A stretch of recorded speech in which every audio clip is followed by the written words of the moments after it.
Hello, and welcome to Recent Activity, your new favorite entertainment review podcast that attempts to cover every film, every show, all at once. I am your co-host, Andrew Morgan. This week, fresh off our trip to the Woodstock Film Festival, I have my bosom buddy, my Oscar to my Felix, the amazing movie award-centric podcast host of Mike, and Oscar. It's also Mike. How are you, sir? Michael Barone. What's up, Roomy? Yeah. This was an epic all-timer of a weekend. It was. And I'm surprised you didn't introduce me as the biggest lush you now know. I'm surprised because that was quite the showing by me. I'm not used to doing that. But yeah, we posted up several days in a row, all four, in fact, for me. Right. I think when you go on either a vacation or something like this where it's kind of business trip, kind of vacation for us, I think there's no judgments, right? Like you can't just be like, you just either suspend the belief that it's like, oh no, he's not like that all the time. We're just having this. Or, it's just you bookmark it. You bookmark it for later and you let your freak flag fly. We're in Woodstock after all. Well, you're on the record now. You've said this to my face on Riverside. So you have to stick to what you just said. I did. Because I was in rare form. I had a lot of fun before and after screenings. And I was feeling no pain for some of these Netflix movies, man. And I was enabling too. So that I have, I have stuff on my record too, being like, oh yeah, we should go home. No. We should go get late night food and more stuff and more drinks and take more pictures and be touristy. You're bringing me on here as like this prestigious Oscar pundit, and I'm going to be sitting here like, woo! Yeah. And love this movie, bro. I don't think we have any more woo left in us because 4 days, like 12 movies or something, plus screeners beforehand.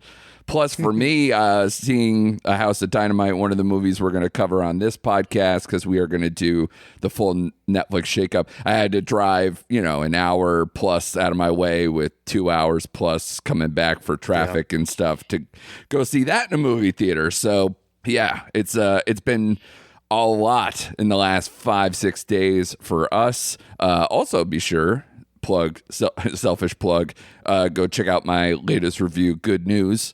On what's on Netflix.com, and where a lot of the reviews for these upcoming movies that we're going to talk about will be in full form coming soon. But Mike, we usually do a version of this podcast that we're about to do on your podcast to kind of put out we've been doing this for probably back when I was in my Nomcast days forward, where it's like, oh, it's Oscar season. What big 3 movies are Netflix taking to the dance? Where are they putting their focus? And should they be more focused than having a big 3 in some regards? We've done that in the past years of like, take that one movie and just drive it home. A movie year like The Power of the Dog or something reminds me, or, the Roma year is probably more the one that was like their big one and then just drive it home. But sometimes they get spread out, and sometimes we wonder if that's to their detriment or is that the movie's fault because they're not strong enough to compete. All those kinds of questions we might be talking about in these upcoming films that we're going to talk about. At the festival, we caught Jay Kelly, as well as Wake Up Dead Man, the new Knives Out movie, the 3rd movie in that anthology series. What would you call it? I guess it franchise? Sure. Oh, it's definitely a franchise. And man, I especially with that one, I almost feel like Eric Cartman in the South Park movie. I just saw the Terrence and Phillip. Who wants to touch me? Yeah. Because I feel very cool having seen the new Knives Out. Yeah. That was a big deal. And great energy coming out of that theater, too. So we'll talk about that one as well. I also caught Train Dreams, one of their other awards players, on the first day I was there. And like I mentioned, Mike has seen A House of Dynamite. I have seen that too, out in theaters. And then we'll kind of get into maybe what remains, something like Frankenstein, Guillermo del Toro's upcoming feature that will also have a limited theatrical run and look to play in the Oscars game.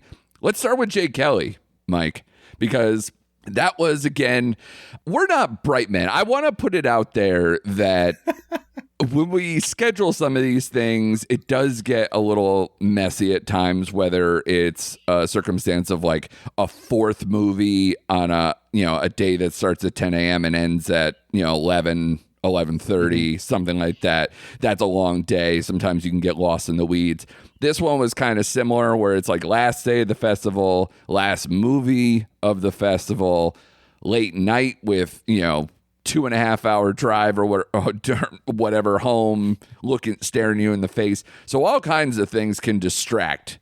But I think you and I should have still a very good shake on this movie. But what was interesting about Noah Baumbach's new feature, I found it interesting that after we both sat through the movie, we were walking out and we seemed to be at completely opposite ends of the spectrum when it came to the reaction to this movie.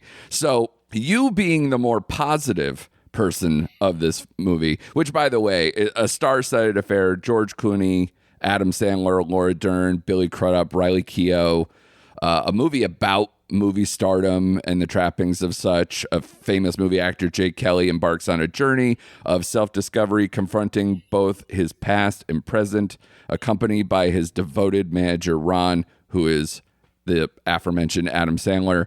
What did you think of this one? Because I was a little lost on this one, or like searching for something more than what I was getting. So yeah, I love Jay Kelly. I grade it very highly.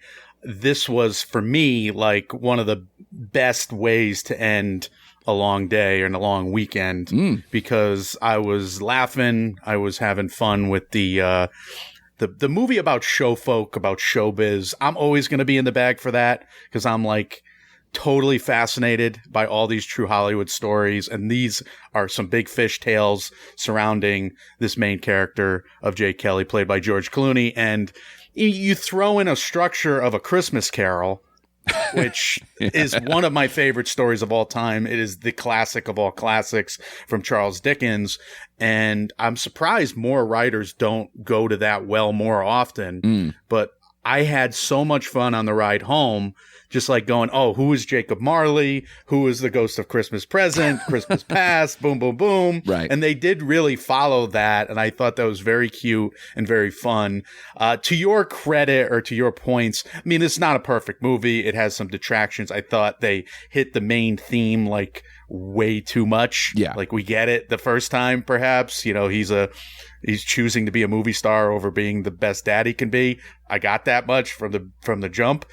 We don't need to hit it 12 times, but at the same moment, like, each one of the sequences was fun for me, especially like the mid-movie train sequence. That was the cutest thing I've ever seen, with him interacting with all the people on the train. Sure. And that was goofy fun. So like, this was, again, after 6, 7, 8, 12 Guinnesses, whatever I had, this was like my favorite movie ever, post Guinnesses. So I don't know what you're talking about. Right. Yeah, again, trying to allow like your enthusiasm to be clouded in one regard, and my lack of enthusiasm absolutely could have been due to like the end of everything barrage that we've had. But they start out with the quote, "It's a hell of a responsibility to be yourself. It's much easier to be someone else or nobody at all." We had just seen Sentimental Value, which we covered on your podcast, which we will get to that, by the way, too. It's an interesting mirror. It's an interesting way to tackle similar ground. In that movie, of course, Stellan Skarsgård is playing a more prominent director that seems to only be able to express his feelings, concerns, and everything else through his art, either script, filmmaking, however those things go. And this one, it almost seems like him having kids seems to be a horrible mistake, but like a mistake that seems to be an often done thing where, you become a movie star very early. It's very hard to fall into the system that raised you, but also adores you and enables you and infantilizes you. And, it's hard to be a dad if you're in those circumstances. And this one, it does a nice job of kind of paring down. The less he has of an entourage, the more he isolates, the more he can let in those feelings and feel that loneliness and feel the trappings of his decisions and everything else. It's not like I didn't absorb what the movie was trying to do. I think there's just a little bit of it's funny because like the filmmaking felt soft and light, but the speechifying and the script writing I felt was a little too rigid in its dialogue and just like a little stagey. And especially it doesn't help when they're constantly doing the flashbacks with the, where he's walking into his life a little bit, in that, like you said, a little bit of Christmas Carol-y, all those type of things. That seemed, it didn't help me with that. I felt like we were detracting a little bit from the actual content of what needed to be unearthed. I liked Riley Keough's interactions with him probably the most, and Sandler right there as well. We'll talk about his potential in terms of Oscar stuff.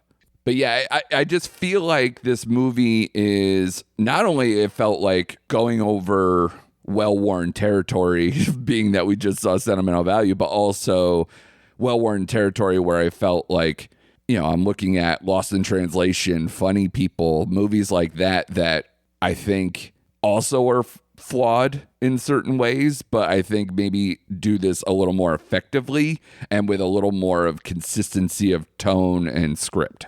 So something like All That Jazz, Funny People, I agree. Those are probably the best of this genre. That being said, I would like to pump you full of 6 Guinness and see what you think then. Yes.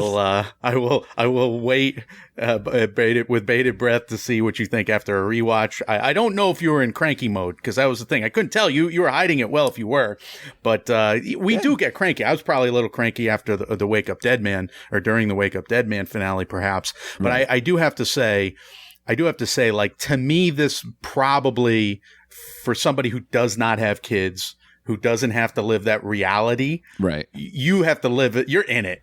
I'm not in it in that regard. Even though I work with kids, with high school sports and whatnot, I don't necessarily have to, go through the day to day that you have to go, of course. So perhaps this movie seems like more of a fantasy, but I would say to your point, like this, I would push back in this regard. Movies about show folk, they always go over the top.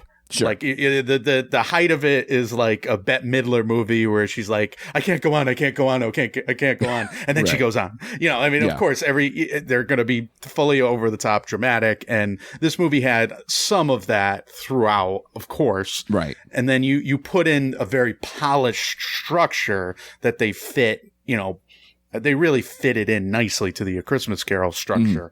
Then it does get away from kind of the down and dirty, bouncing around New York City, Noah Baumbach'ian stuff that we've gotten before with him and Greta co-writing. So it's definitely a different tone. To me, Jay Kelly is more pop music, and you're like, you like his earlier work, and I get it. You like his more badass stuff. But I'm a big fan of the pop music, I guess, in this regard. Well, it's funny because my relationship to Noah Baumbach, it's weird. I was sitting here going, I think I was way more excited for the prospects of White Noise than I was this movie. And I saw them both at festivals with, big crowds who have generous applause breaks and really get into these films. This one, I could see why it would have Oscar legs in a sense. But as far as myself is included in that conversation, if I was the one making those decisions, I think I'm just literally maybe going, okay, I kind of understand the Sandler thing, but as far as anything else that seems to be on the table, maybe Clooney, maybe screenplay, but I don't see this being some major player this year, when I thought that this one, of all the ones we're about to talk to as far as the reputation after the film festivals, it seemed like this was the one more cemented in stone. I'm probably still going with this one. I think in terms of projections, I've just seen it with more pundits kind of be established in the 10s, and it played very well at Telluride and played strongly at Venice and wherever it's gone. So it just feels like it's, again, this is total Hollywood narcissism here. Right. But they love movies about themselves. Yes, there are a bunch of them about themselves this year. This is the most palatable, the one that can make them feel the best, perhaps, the one that hits it from all angles, perhaps. It's certainly the whitest, which can't hurt in this regard. Every white actor in Hollywood's in this movie. So I don't know. I'm bullish. I guess you're the bearish one on this episode here, but I'm still bullish. I think he's been pretty consistent getting the screenplay noms. I think Sandler is in. And I think, that alone plus, pictures probably in there. And then I do think George Clooney, especially with how many lead actors we've been talking about on my show, probably are falling off for me. Yeah. I thought Clooney was incredible. And I think he's got too many scenes in a mirror not to be nominated, Andrew. I mean, this is where you have to take your bias and put it aside, because he has how many scenes in a mirror where he's going off. Yeah, I mean, that's a tremendous point, of course. Acting school scenes. Come on, acting school reuniting with former acting students. Oh, this is to the choir, dude. Yeah, I wonder if it's just, I think that might have been it I wonder if this is going to resonate so much industry-wide. I really want to see what people think of it when it's like people watching this, because especially we're in an age where movie stars seem to matter less, as far as at least what we think about like opening a movie or box office and stuff. And this one, it's not being sentimental about a forgotten time where movie stars mattered. It's more just seeing that movie stardom hurts people in all different kinds of ways as much as it helps the general public. Like, you're everything to everyone else except the people who matter in that way, adored in his star life. But yeah, it's an interesting look and an examination. I thought there was almost too many characters. I wish it was a little more pared down in terms of that.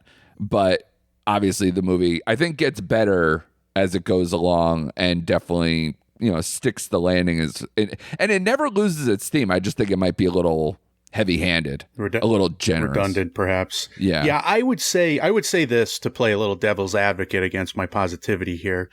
I would say that it's not a movie that has a sense of urgency behind it. Like, this is a case of prosperity. Yeah. Oh, we feel so bad for this movie star. It was played by a movie star, and this film stars all these these stars in their own right. Sure. And Noah Baumbach had that sense of urgency with Marriage Story, where I was like, this guy's overdue. We need to nominate him. Right. Meyerowitz Stories was awesome. He goes back with Greta, with a Francis Ha, and all these other movies where one was better than the next. And he's this pioneer of indie film, and it's his time to get really, get the shower of nominations and a couple of wins, and the Gothams loved him for it. He had real momentum back then. Yeah. Who is really getting behind this movie for wins necessarily, other than the Sandler narrative, like you're saying? Yeah, Sandler is overdue. Sure. And that would be fun to see him get nominated. And he's got a couple of huge scenes. It takes a while because he's kind of lived in for most of the movie, but that dance floor scene, the scene by the taxi cab, he's got one more scene with Laura Dern there, and that's enough to get anybody nominated. I mean, the quality of work there. So right. I'm thinking what's going to tilt this movie is if Clooney gets in lead actor.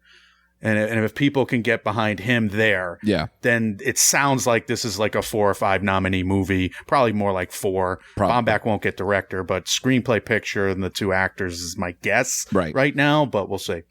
Yeah, I'm with you on that.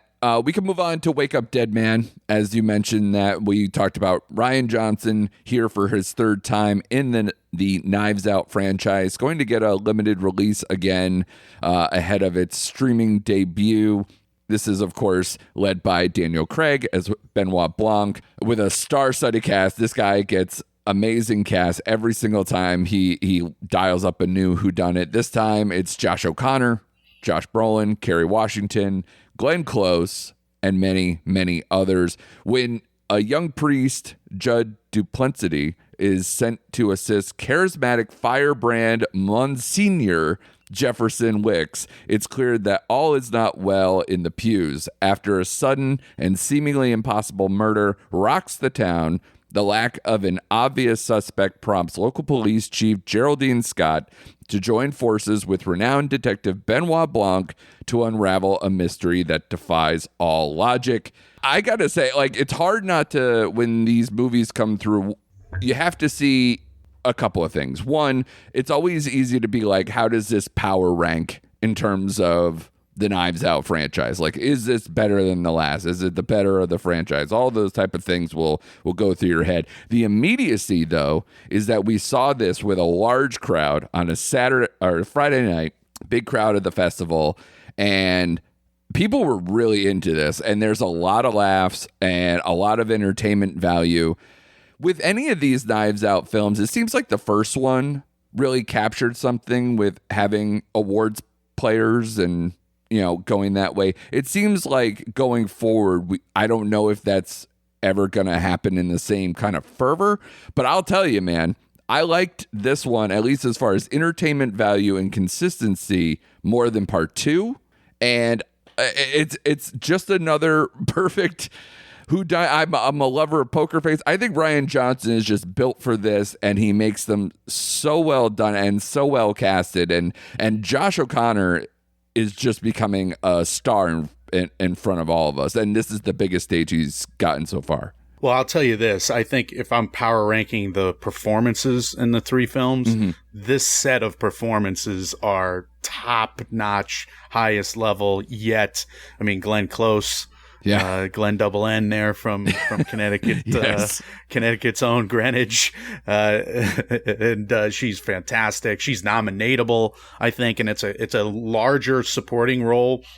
At a large enough supporting role where you can even argue category fraud to a degree because it's such a long movie. She gets so much. Sure. The cast is stupendous. You said it right off the top. Josh O'Connor, he's another one who's just doing the highest level of work here.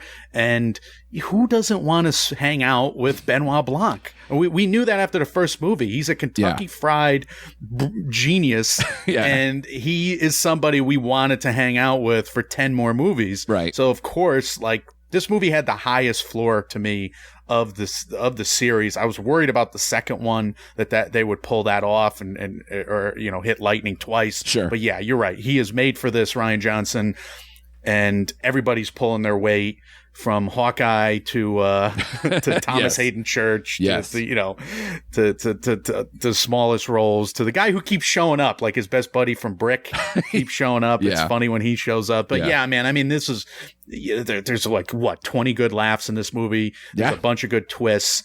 My caveats to where I'm like, all right, maybe this is a low B plus and not a high B plus for me. Right. So again, I'm picking nits more with this movie than anything. And maybe I was a little cranky at this one because that was my tequila day. Sure. That was a good day. It was a good day for a long time. Right. Anyway, but the sundown is real. Negatives. The sundown might be real, but it was a little bit of a kind of spiraling end where they kept having another ending and another ending and another ending. Yeah. So you get ready for a slow curtain, people. You're going to get a lot in that third act. It's very true.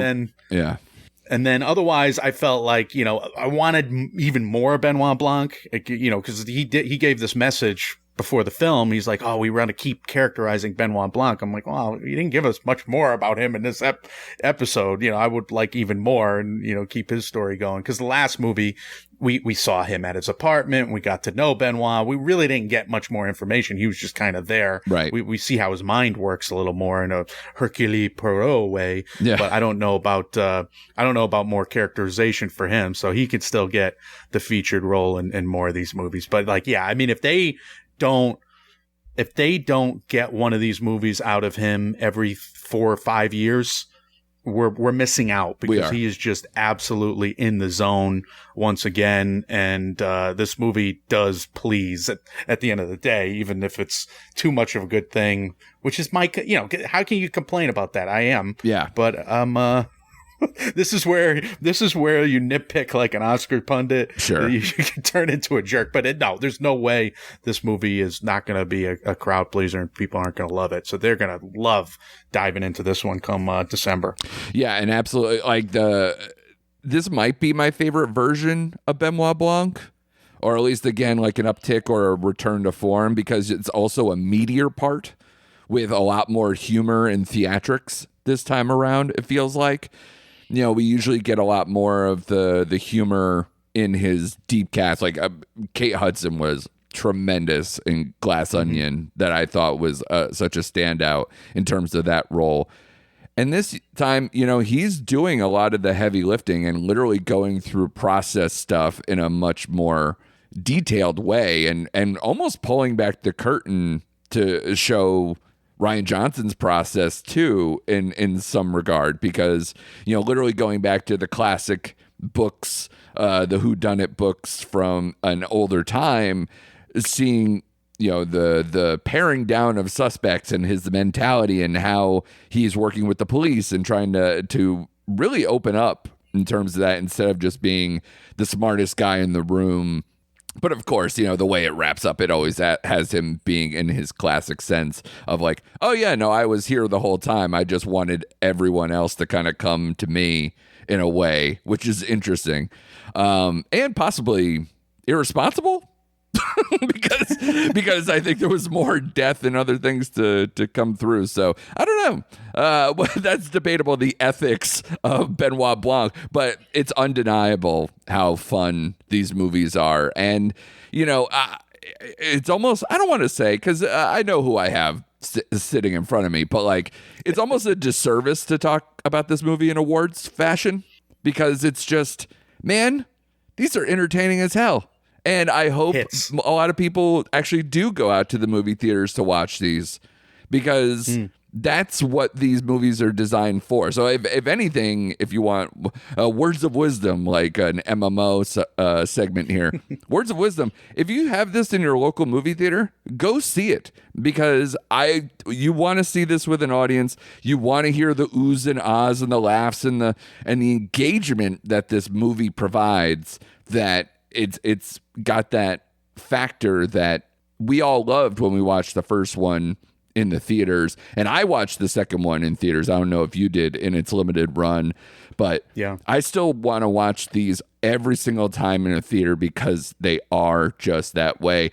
And especially, you want to be there when Josh Brolin is at his most crude and crass and strong and just messing with people left and right. You want all that, because he is a standout in this one too. And yeah, I just really like this movie. I love Josh Brolin in this. I will say, in terms of an Oscar lens on Wake Up Dead Man, adapted screenplay is wide open, and it is the less stronger of the two screenplay categories. I think you have Hamnet and One Battle After Another that will be nominated in adapted screenplay. But Begonia, Train Dreams, Song Sung Blue, Wake Up Dead Man, No Other Choice, Wicked for Good, that's like Clayton's next 5, sure, or next 6. Did I mention? So I would Clayton say Davis, that is who's not keeping Clayton up Davis with us. from Variety. Yeah. So it's like one of my two favorite pundits with the trades there, and I would say like that's an open category, because to me there are 3 spots up for grabs, and you'll have to weigh in on Train Dreams in a minute. So he's gone 2 for 2 now, Rian Johnson, getting nominated, you know, for the last 2 screenplays. The Academy may be in the bag for him. He's also starting a new production company, which is blowing up. And I think a lot of people are working for him, and that matters. Like if you're a mover and a shaker in the business, and these are the best in the business wanting to work for you, work with you, you know, they want to give you awards, especially when your stuff is still at this highest quality. Right. You add the fact that Glenn Close is way overdue, and you have another wide open category in supporting actress where, you know, we saw Lilias Ibsdottir, or Ibsdottir Lilia, excuse me there, Inga. She's going to get nominated for supporting actress. Tiana Taylor from One Battle Another for supporting actress. Beyond that, again, nobody's really a shoo-in. Maybe Ariana Grande comes back. Sure. Maybe Amy Madigan from Weapons. But that category is open as well. You could you could do worse than giving Glenn Close another shot at the apple here. Yeah. And she's great in this role, Yeah. which everybody's going to see. Yeah. So you never know. I mean, this could find its way into a PGA 10 for picture. It could find its way, backdooring into at least 2 nominations, if not just the standard screenplay one. So it probably has a presence. Yeah.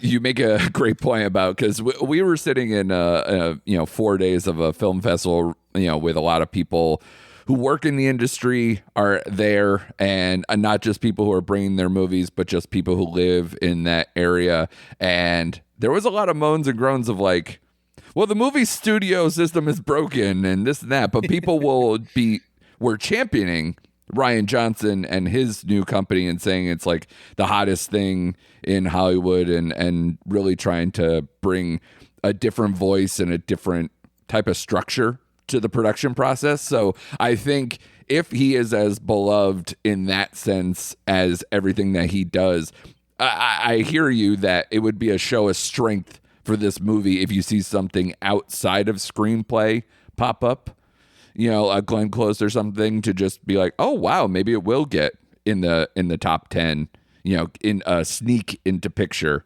Because I will say, as you will probably get to at some point, this year is extremely top heavy. Like, you have your One Battle After Another, your Hamnets and Sinners, if you want to throw in that or whatever. But the rest of that 10 is increasingly becoming who's joining the dance. And especially the more we watch some of these films, who knows? I thought Sentimental Value was a slam dunk. It still might be. Some of these other films, I thought Jay Kelly was a slam dunk, and after seeing it, I'm back and forth on things. So yeah, we'll see. But Netflix usually has a say, so definitely we will continue to talk about the rest of this lineup and see which ones maybe you think are emerging or maybe being set back. But let's move on to House of Dynamite, Mike. Because this is Catherine Bigelow coming back after, I believe, an 8-year gap between her last film, Detroit, and this one here, written by Noah Oppenheim, a person who was a longtime news producer and has really seen a very inside angle on politics over the last several decades. This stars Rebecca Ferguson, Idris Elba, Gabriel Basso, Jared Harris, Tracy Letts, Greta Lee, and Anthony Ramos, amongst many, many others. Another very deep cast. This is about when a single unattributed missile is launched at the United States. A race begins to determine who is responsible and how to respond.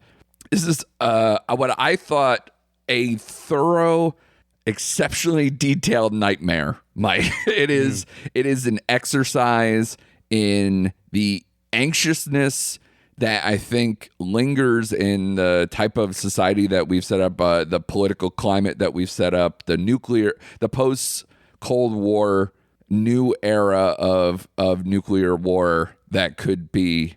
It's an arms race that we just don't think about in the same way we do, and this movie definitely opens up a scenario that we hope to never see in our lives, and I surely don't. But this movie I can definitely see being not divisive in a political sense. I think they dance around that pretty well. I think it's more just a procedural, structural freak out more than it's a political bend. But it is an ending that may annoy or dissatisfy some, because it does kind of just let you sit in after being just ripped apart for quite a long time.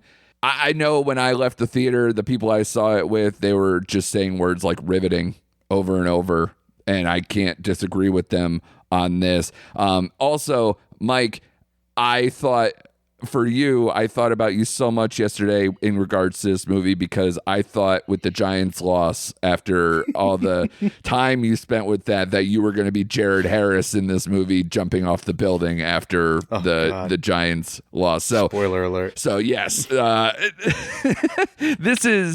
it's a extremely watchable but really hard to watch or hard to think about or hard to sit with type of movie. but I think the goods are there. I just don't know if narratively enough people are going to lock in on this to make it a slam dunk in the 10, as it were, for Best Picture, even though that's what Netflix was definitely hoping for. What did you think of A House of Dynamite? Yeah, I co-sign pretty much everything you said there. I really liked it. I love it as like this way above average thriller. Like you could do so much worse if you want to get a glimpse of this situation, obviously playing out at a bureaucratic level in the new age and the new wave of communication that we have with Zoom and all that stuff. And you're having a Doctor Strangelove experience, but in a very serious way, right? Where you have these war rooms from multiple POVs. I wonder if the multiple POV story structure frustrates some people. I've heard that it has. We've had some guests that have been vexed by that. We've had some guests vexed by the ending, certainly, like you mentioned. Yeah. So I do wonder if there are some caveats. It's a bit of a dated look at politics. We have a very different administration now than when Noah Oppenheim was kind of, mixing it up with the Obama administration. Right. And I think he worked for the White House for an extent there. I believe that's true. Yeah. So this is a dated look at the procedural, you could say. I wonder how people are going to take to kind of the centrist nature of this, because you're right. It really doesn't attack either political party. So there's a lot going on here. I don't think this is much of a player in the techs, in the crafts. No. So it would need to be a screenplay performance piece to get into picture. So when I look at this as a pundit, maybe it can find its way into editing, but I doubt it. It's just too strong of a year, especially for the technical films. Sure. Like, how could you not put F1 in over this one? Right. If you're just talking about pure technicals. Yeah. So you're going to get the big players in best editing, because that's always a composition category, talking about the overall smooth composition of things. So right. The one battles are there. Yeah, so it's going to be hard for a House of Dynamite to pick up enough nominations and enough eyeballs to get in here. Right.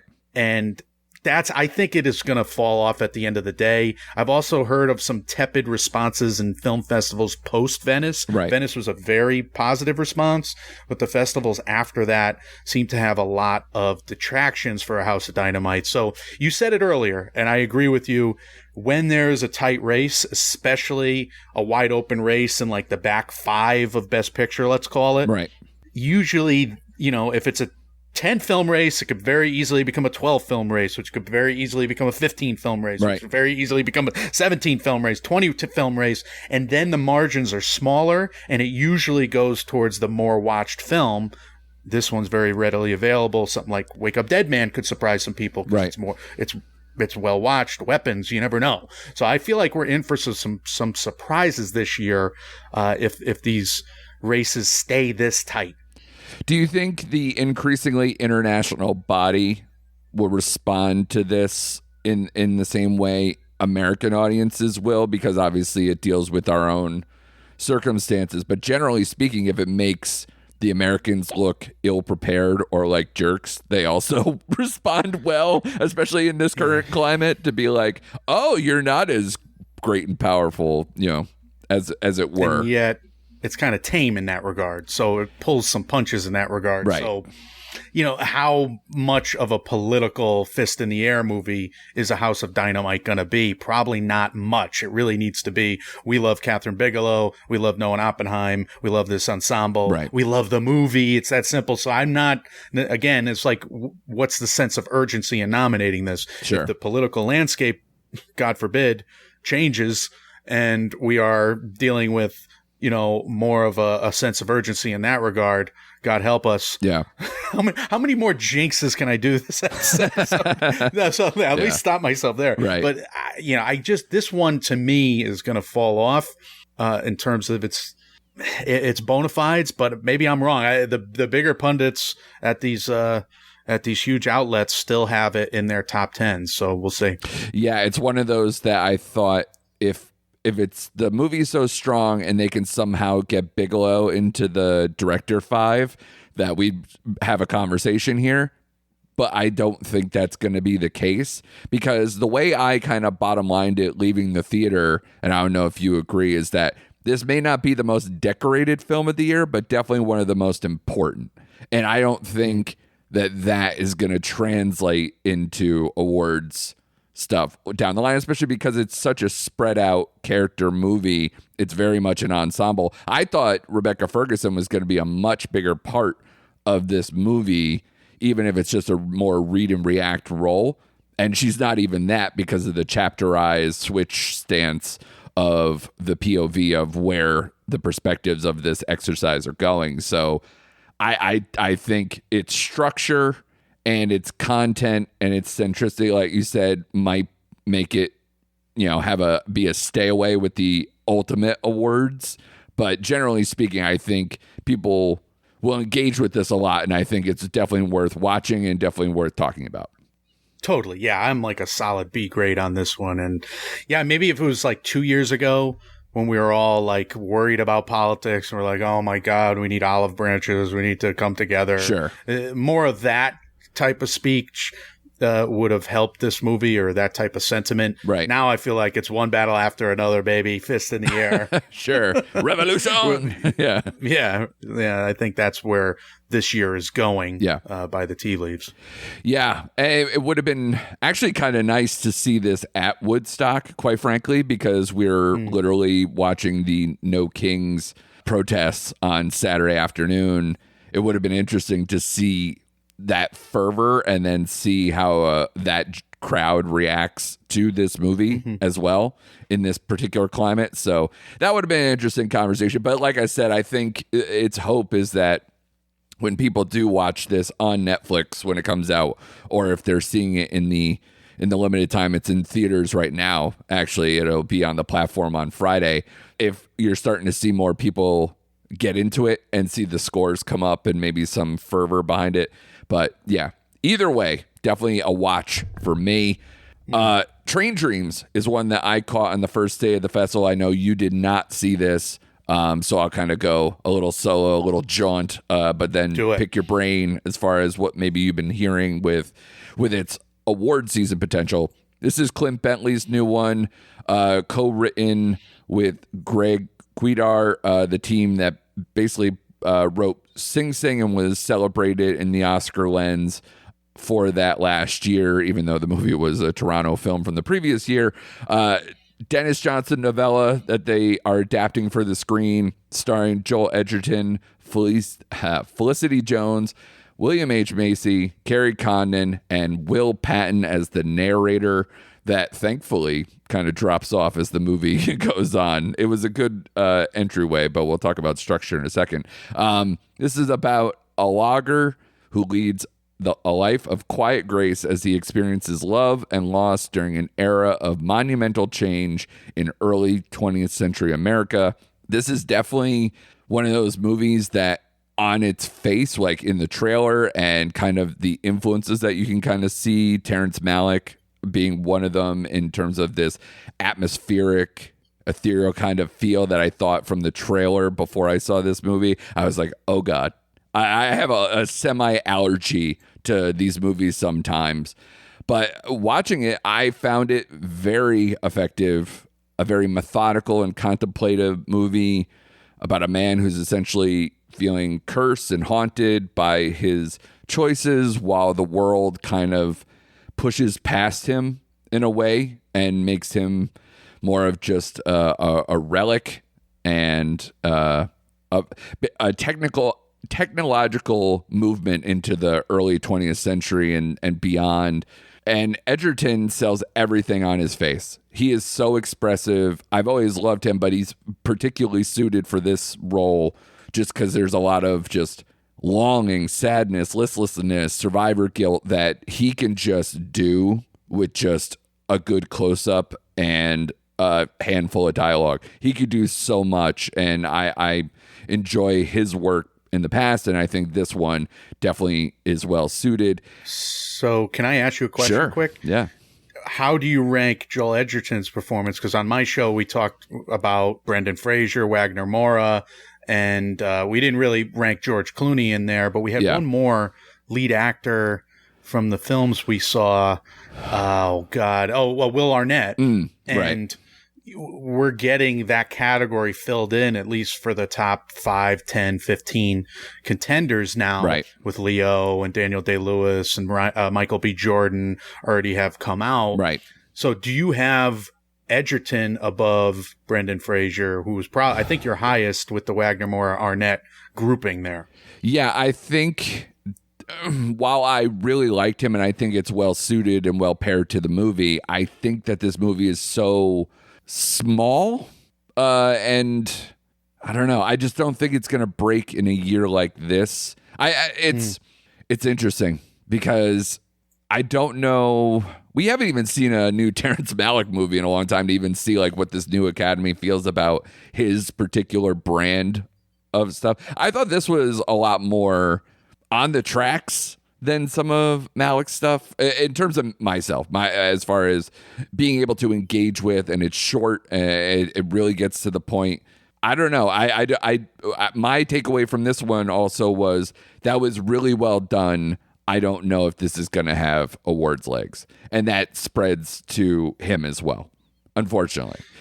Right. So basically my read on the pundits as of now, and again, the big pundits, I'm kind of got my tabs open on. It seems like it's in the screenplay fives for Clayton and Scott. So that I can buy.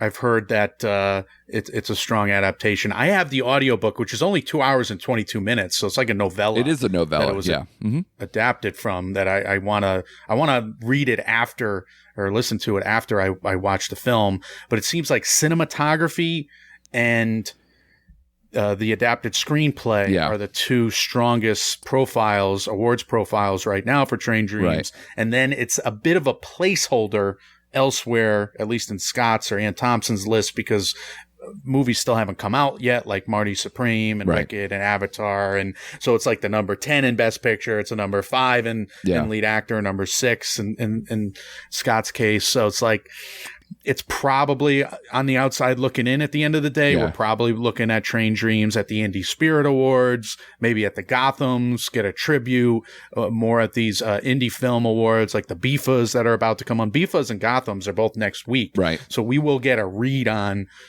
some films gaining momentum in that regard, or at least the first wave of nominations. So maybe ask me again next week. But I think Train Dreams is, it's been playing long enough. It started at Sundance where Netflix acquired it, right? And then there's a long ramp up for it now, and they're doing a nice job. It's playing all these regional festivals as well as the big fall festivals. Right. So a lot of people should have gotten a chance to see it. But that's, I guess the fact that you're saying it's kind of a small movie in a year of these huge studio epics. This is just one of those years where, like, if this came out in 2020, it would be nominated for absolutely 7, but it's coming out in 2025 and we're loaded. Yeah, absolutely. And again, another movie that's like, it's spread out, it's small moments, like it's not showy in terms of its performance, but it matches the tone and the themes of the movie that, like, you can't be mad at. It's one of those things that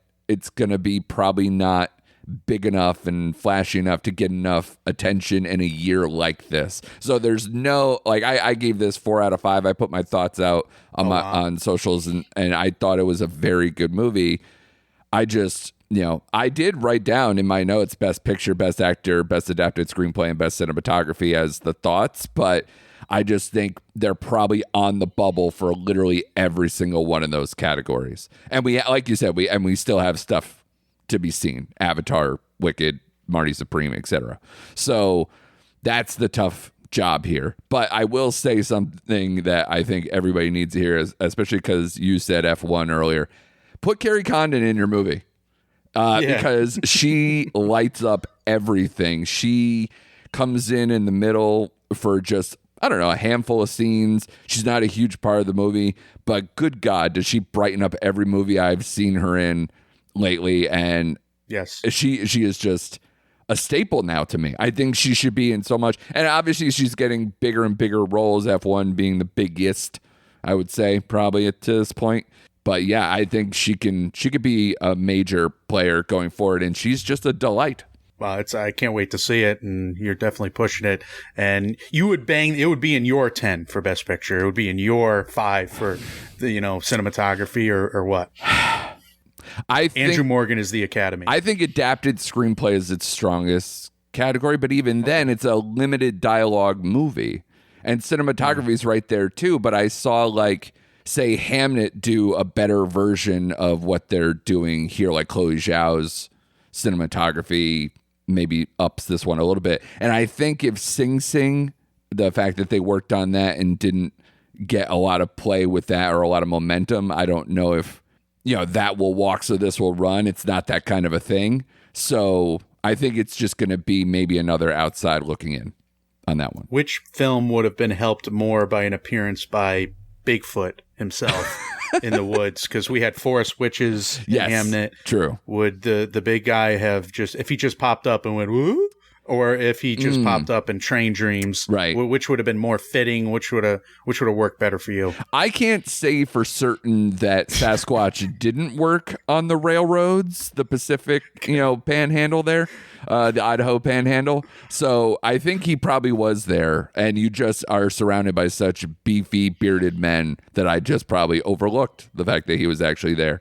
I can't believe we didn't have the Bigfoot kook conversation, and I didn't let my freak flag really fly with you after the amount of tequila I drank. I can't believe we didn't have that conversation, because I really do believe, I'm a true believer, he's out there. And an Airbnb with a house in the woods with acreage and property. He was literally out there right behind us all weekend. Yeah, and we should have went squatching. We didn't have any time though. It's true. Yeah, we were very busy people, as you could see.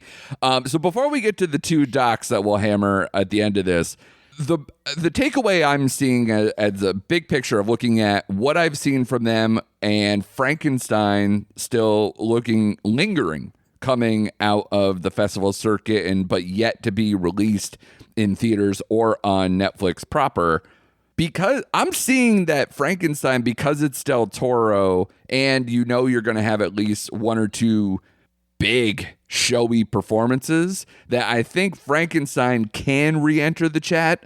I don't know if it will. And if you, from what you're seeing, what was this, second or third place at Toronto, right? As far as the audience award.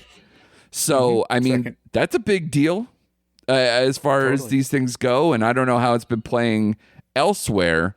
But I would say that might have a little bit more legs. Does Oscar Isaac have a better chance than Joel Edgerton? Probably. Does he have a better chance than George Clooney? I don't know. So I think those are all the questions I kind of have. We always kind of try to pare these things down. I think Jake Kelly is probably what they're going to go strongest with of all of these as far as awards play. But Frankenstein might be right there. Frankenstein is going to have a lot of strong support in the crafts categories. Yes. Makeup and hairstyling, production design, costumes for certain. Those three are almost in the bag already. We have Oscar analysts texting us. Mike was texting me while we were up in Woodstock. This person texted us that it's going to sweep these categories at the Oscars in a way. So if that does happen, if it's that strong of a contender in the crafts, obviously those branches are voting towards Best Picture. So we could totally see Frankenstein edging out something in a close race, especially if the back of that Best Picture 10 is crowded. Like we're talking about here. They also have the benefit of the best campaigner in the business. He's not only winning people over when campaigning his own film, but Guillermo del Toro is the mensch interviewer of all of the other great auteurs out there. He does a great job hosting events, and he does it every single year. And we saw the power of his campaigning ability with Pinocchio, for instance. Nightmare Alley, man. A lot of people wrote that movie off, and he got it in. He got it back in after being the biggest flop in the world at the box office on a huge budget. Yeah. Going against, some pet peeves and some theories I've had for a while about the box office. So that was a year where a lot of films were not making money off the pandemic. Sure. However, this movie seems to have another floor, a high floor, where it's going to get 3 noms, and then you can easily argue a fourth. And, again, I have people that are thinking he could find his way back into the director category, or obviously the adapted screenplay category, even though I've heard a lot of detractions, especially out of Venice. The first wave at Venice, and Venice had some bad screenings, and there's downpours and people are dressed to the nines, getting soaked for after the hunt. Venice was not super high on Frankenstein, and yet the more it plays, the more it screens, you hear a lot of people bringing it back in the conversation. Like Awards Watch for one. We just had Ryan McQuaid on. He's very bullish on where it's going again here. So we'll see. I think this is one that we're very excited for. I don't know, how far do you go back with Frankenstein? How much do you love the original, the OGs, the Frank Whale, the Bride of Frankenstein? I got the Funko Pops behind me. Right. I'm a huge fan. I hated the De Niro movie, and yet I loved the book when I was in school. And so this is like a highly anticipated film for me. Is this the next James Bond starring in it? Right. The Mike and Oscar Dream guest is the star of this, playing the titular role. Right. So this is a movie where I feel like I'm in the bag for it. If it hits for me, I'm all in. Yeah. So I just I'm curious about your thoughts on that. Yeah, I mean, Universal Monster stuff, I'm all in on that. In between to the now, I've been, dipping my toe in. I haven't even seen the De Niro version. Like when you brought it up on your podcast, I was like, say good. What? No, you're good. Don't you don't have to do it. The Kenneth Branagh. Oof. Yeah. It's just awkward. So that hasn't locked in with me. But you know who loves Frankenstein? Guillermo del Toro, because he's been making a version of Frankenstein for years. That's why when I was like, is this a hat on a hat? The man's been making, like, his Pinocchio even was like Frankenstein themed redux. Everything he has between Shape of Water, there's so many that he's already done. Like, I love the Frankenstein thematic structure. I'm going to add it to a tinge to it to every single thing I do. He's also dealt with a lot of freaks and outcasts and other stories. Like, it's all been there. He's always done it. Pan's Labyrinth, everything. He's done it. So I just wonder what he's going to bring new to the table with this one, to whether I'm going to be fully invested. The trailer, I was kind of in and out between being like, wow, that production design's really good, and oh, that looks kind of fake for a Del Toro movie who loves his more tactile, beautiful built things that he's always so proud of. So I'm gonna have to see this one to make a total value judgment. But I think at the end of the day, two things I think are the strongest in my head. One, I think Jay Kelly and Frankenstein will probably be the ones that get in the Best Picture 10, because there's always usually two with Netflix, right? Because they're so good at campaigning. I think this year smacks of complete typical Netflix year. So many nominations and so few wins to measure up to the amount of what looks like enthusiasm for their products.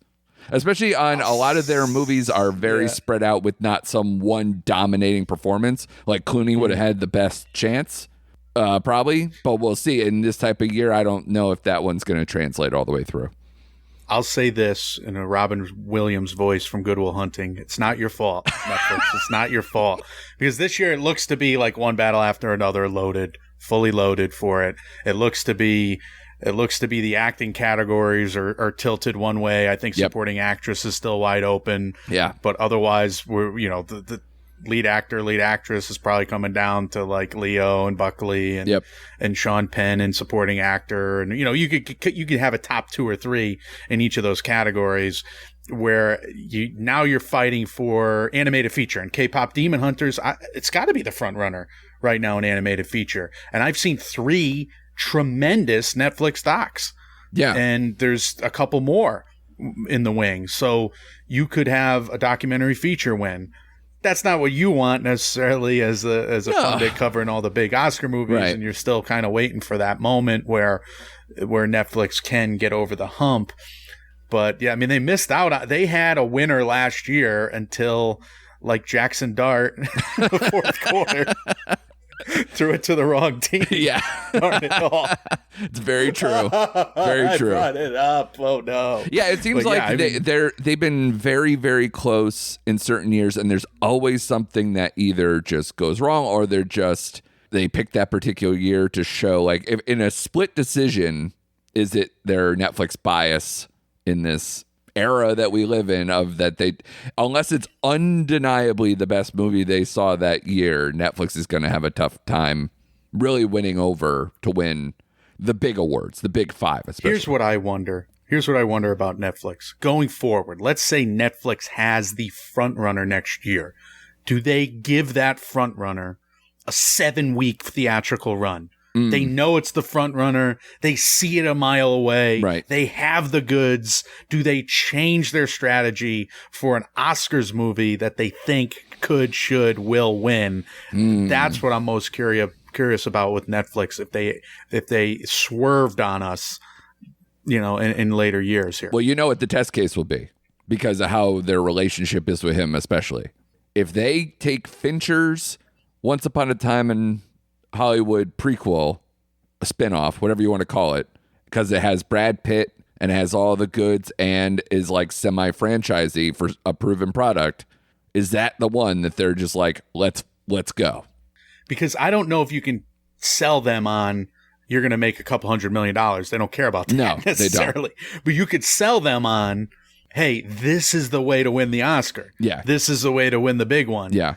I think they might get sold on that regard, but yeah, you might be right. It might be the Fincher Once Upon a Time in Hollywood Cliff Booth movie. It might be the Greta Gerwig Narnia movie. Yeah. They got some big ones in the pipeline, but when will they change? And if so, is that the final catalyst that gets them to, change the release that strategy? Well, you brought up the docs. Let's wrap up on this. The two ones that were at the festival, well, actually there were three, but I think two as far as we're going to cover today, The Perfect Neighbor and Cover Up. These are movies that were, either have been doing the festival circuit or were picked up during the festival process. And these are ones that I don't know, the doc, especially you hate The Branch, but love watching all of the docs. It seems like Netflix, they're afraid to put a Netflix doc in the 5 because they just know that it will probably win. My octopus teacher really punched them in the face, I think, when that happened. But again, they used to be this doc juggernaut. They won several times in a very small amount of time. And now what do you think? Because it's been a while. Do the two here that we saw, you could start with Cover Up because you saw that yourself, and then we'll end on Perfect Neighbor. But are these the type of movies, especially with someone like Laura Poitras, who did All the Beauty and the Bloodshed and Citizen 4, is this the type of person to maybe get them back in that conversation? Should be. I'll say that much. I loved Cover Up. Laura Poitras is at the forefront of archival footage, doc filmmaking, and we once thought there was a bias against the archival footage subgenre, and I don't think it's there anymore. We've seen a bunch of archival footage documentaries getting nominated and winning. Maybe it was the OJ Made in America fallout where people got a little sick of it, and Apollo 11 and the Jane docs, Jane, I forget her last name. Jane Goodall. Yeah. Thank you very much. Those docs were leaders in the precursors and didn't necessarily go the distance, but this one is on journalist Seymour, aka Cy Hirsch. This is a fist in the air documentary, Andrew. It is as urgent as ever, in terms of a treatise on journalism, on institutional corruption, on the necessity of a free press. Yeah. I think a lot of people can get behind this one because there's also criticism both sides of the aisle. Cy Hirsch was very critical of the Kennedy administration back in the day, and has since been very critical of the Biden administration. So maybe we have something down the middle where you just have a warrior journalist who's not afraid to go at both sides, and people can vote for Cover Up and from either side of the ticket there, or either side of the aisle, I should say. He made huge waves in his coverage of the Vietnam War, Watergate, Abu Ghraib was probably his last like worldwide monster story that went viral back before that was a thing. And Cy Hirsch is still covering Israeli-Palestine right now. Wow. And he's 88 years old. And you have this doc, which is as fascinating by what they show from the behind the scenes, just talking to Cy Hirsch throughout the documentary, as it is getting into each one of his stories and giving this 20 minutes and that 20 minutes. It's just wild to pick this man's brain. And he's constantly arguing with them about which sources can he talk about, which ones he can't. Why did he give them all of these documents? And Laura Poitras was just blowing my mind with how emotional she was about how much access he did in fact give her to make this documentary and to do it right. And because he kept saying, like, I'm either all in or I'm not all in. Right. Like, I either trust you or I don't trust you. It's built on trust. This whole thing we do here. It's just an amazing documentary. I am so high on it. I think B plus 89, if not an A minus. So this, to me, it's like the best documentary of the year, hands down. That being said, The Perfect Neighbor, which we both saw, also incredible in terms of a watch. This is my second time seeing The Perfect Neighbor. I saw it at Sundance, and I was as into it as I could have been. I can't believe that's the case because I already knew what happened. I'm curious, did you know what happened going into this screening? And I think for such a gut-wrenching story, you kind of saw what was probably going to happen.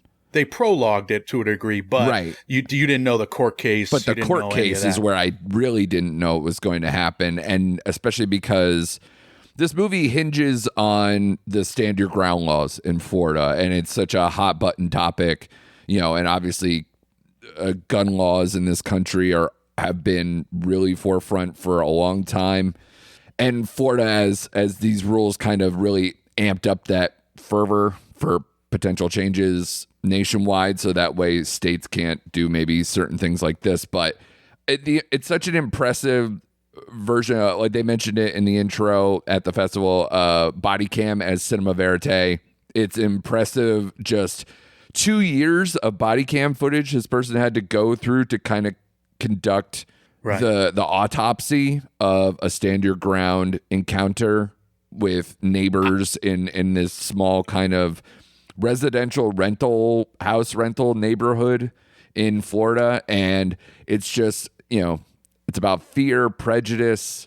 It's about just mental health first and foremost, because this woman seems to be having a lot of issues and a lot of back history that they try to make her seem a certain way that I think that it's, I don't know.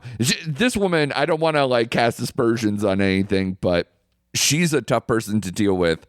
And where this was going, I was like, it got worse and worse and worse as it went along. And you could see the fever pitch in that neighborhood of that something bad was going to happen. And they do a very good job of, between taking the body cam footage, the 911 calls, the dispatch stuff. I was surprised they had access to all this stuff to really sell this case and to show exactly how this can transpire.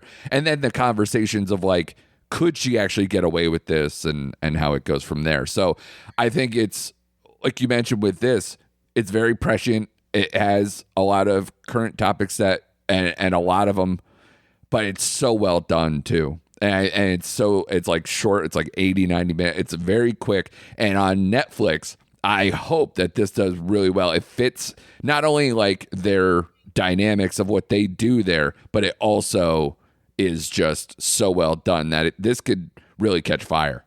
It's number one right now on Netflix. Right. It just came out this weekend. How many days after it just came out to be number one on Netflix in the top 10 probably means a lot. I agree with you. I co-sign all of that. Just to give you a little Oscar analysis here for a second.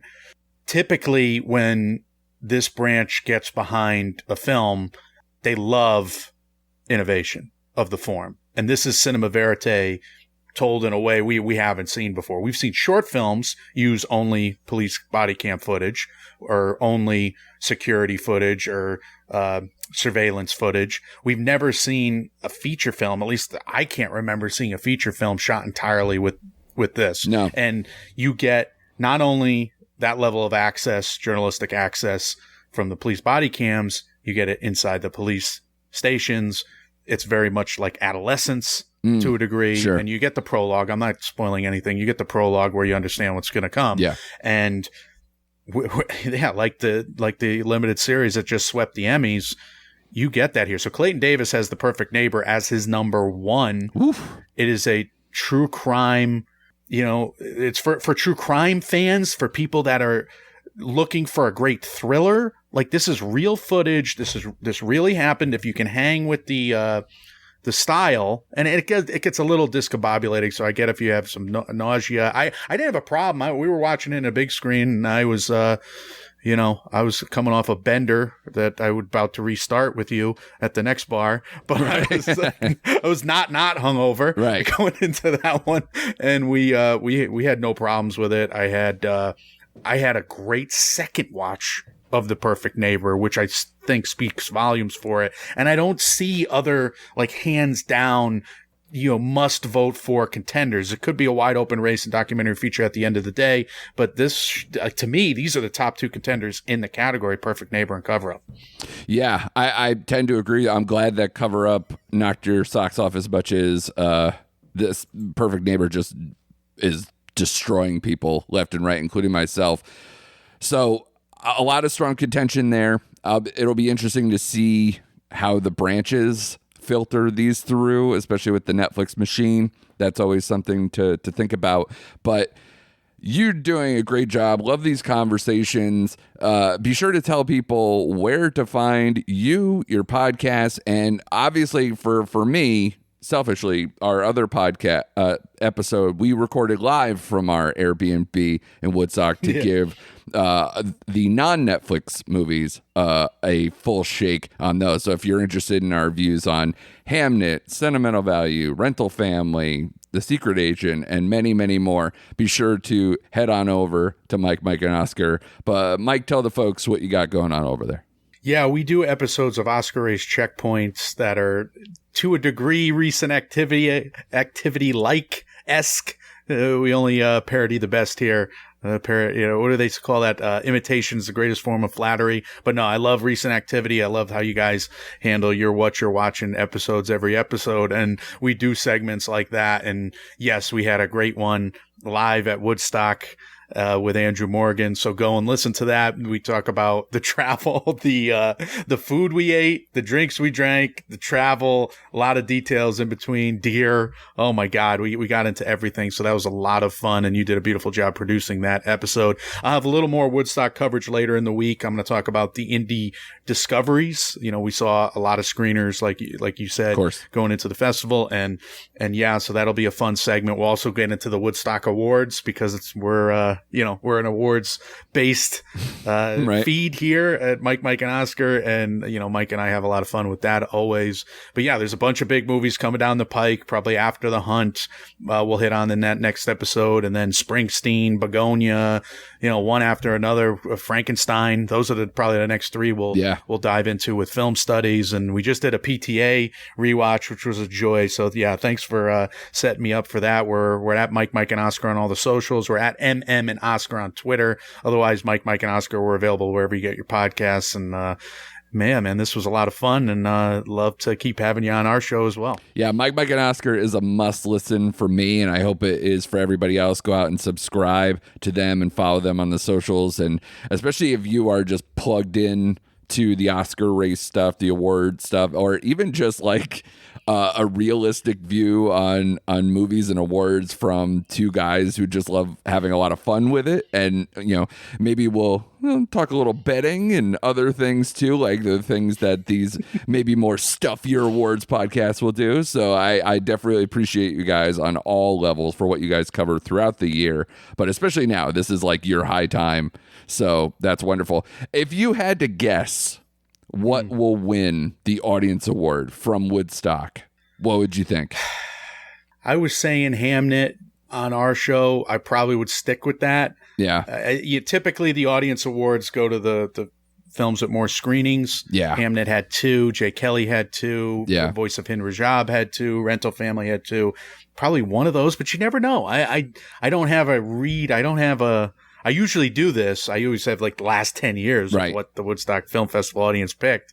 So I don't have that in front of me. So maybe it's different. There's different stuff in the air over in Woodstock, man. The smells are pungent. Yeah. And I should say the smell is pungent everywhere you go. And you got some local flavor as far as like locally produced shows and stuff in there that might tip some scales too. So you never know, but you're absolutely right. I came back to Connecticut. I was like, wait, nothing smells like weed this morning. Where am I? I don't know what's going on.